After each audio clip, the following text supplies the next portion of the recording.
राधे राधे। 6 जुलाई का दिन बहुत ही खास रहने वाला है। इस दिन देवशयनी एकादशी है। इसी दिन से भगवान विष्णु सृष्टि की सत्ता के संचालन का भार भगवान भोलेनाथ को सौंपकर योग निद्रा में विश्राम करेंगे। वैसे तो हर एकादशी व्रत का अपना अलग महत्व है,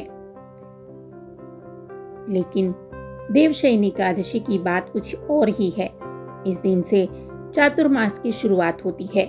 इसी दिन से भगवान विष्णु 4 महीने की योग निद्रा में चले जाते हैं। 4 महीने तक सृष्टि की देखभाल भगवान शिव संभालते हैं। तभी तो इसी तिथि के अगले दिन सावन शुरू हो जाता है। अगले 4 महीने तक इस दौरान विवाह जैसे मांगलिक कार्य वर्जित होते हैं। साधना, उपवास व संयम को विशेष महत्व दिया जाता है। आइए जानते हैं साल 2025 में देवशयनी एकादशी कब मनाई जाएगी।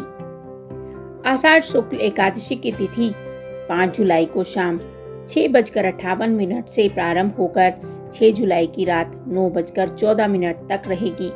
ऐसे में उदय तिथि के अनुसार व्रत रखने का उत्तम दिन 6 जुलाई है। इस दिन भगवान श्री हरि विष्णु और माता लक्ष्मी की पूजा अर्चना करने से विशेष पुण्य की प्राप्ति होती है। जीवन में आ रही परेशानियों से मुक्ति मिलती है।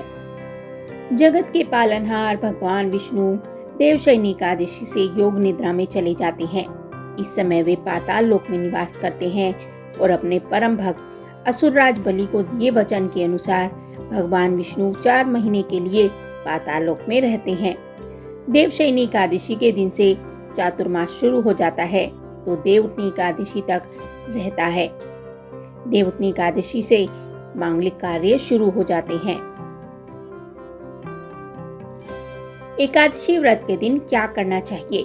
एकादशी के दिन सुबह ब्रह्म मुहूर्त में उठकर स्नान करने के बाद व्रत का संकल्प लें। पूजा के दौरान भगवान विष्णु को पीली मिठाई का भोग लगाना चाहिए, क्योंकि पीला रंग भगवान श्री हरि को प्रिय माना जाता है। भगवान विष्णु के साथ साथ देवी लक्ष्मी की पूजा भी करें। इस दिन पीपल के पेड़ पर जल चढ़ाना भी शुभ माना जाता है।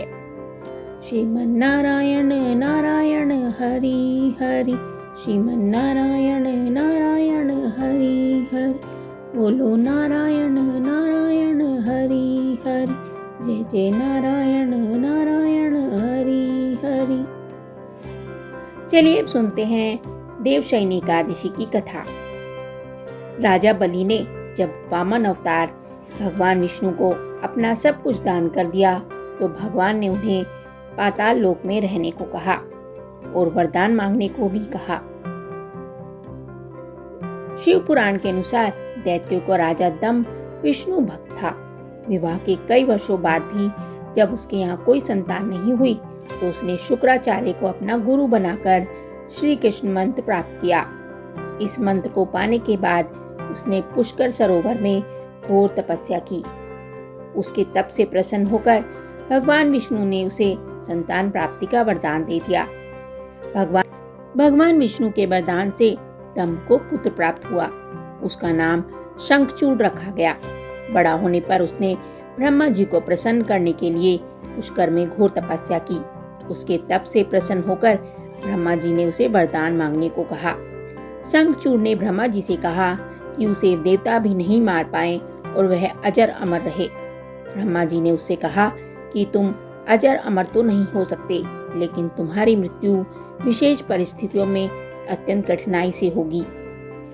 वरदान पाकर शंखचूड़ के अत्याचार बढ़ने लगे। हारकर सभी देवता भगवान विष्णु की शरण में गए और शंखचूड़ के अत्याचारों से मुक्ति दिलाने की प्रार्थना की। तब विष्णु शंकर जी के पास गए।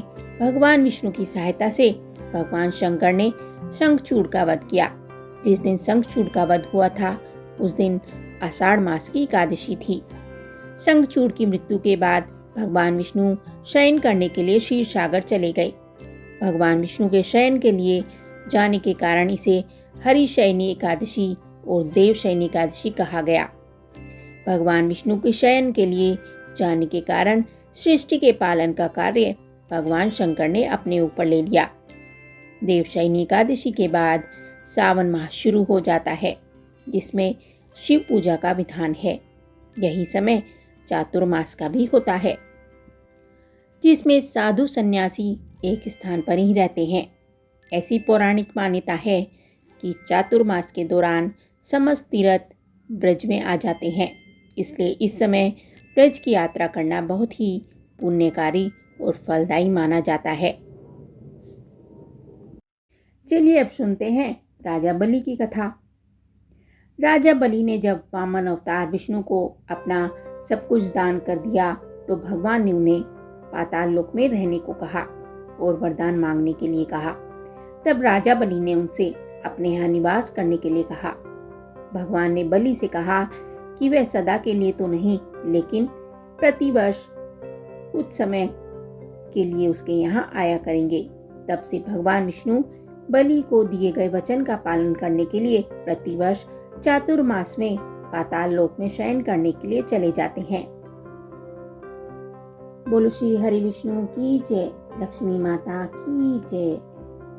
आपको ये कथा और जानकारी कैसी लगी हमें कमेंट करके जरूर बताएं। साथ ही वीडियो को लाइक करें, चैनल को सब्सक्राइब करें। धन्यवाद।